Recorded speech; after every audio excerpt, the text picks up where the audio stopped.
Experiencing a frozen screen or no sound in your Skoda Kodiaq's infotainment system can be frustrating. These issues often stem from software glitches or connectivity problems. First, perform a soft reset by holding the volume and power buttons for 10 seconds. This reboots the system without losing data and often resolves minor freezes.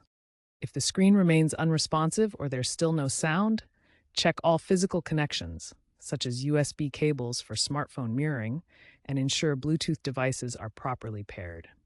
In many instances, these steps can quickly restore functionality. If these steps do not fix the issue, you may need a software update. If basic troubleshooting doesn't work, a software update is likely needed. Check Skoda's official app or website for the latest firmware for your Kodiaq model, such as version 1.4.2. Updates often patch vulnerabilities, causing freezes and audio dropouts.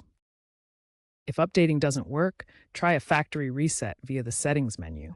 Be aware this will erase your preferences. For unresolved issues, especially in older models pre-2023, consult a Skoda dealer, as outdated hardware may be the root cause.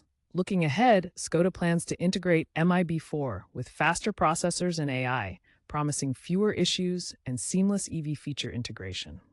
Stay vigilant about cybersecurity, especially with Bluetooth connections, and keep your system updated to prevent hacking.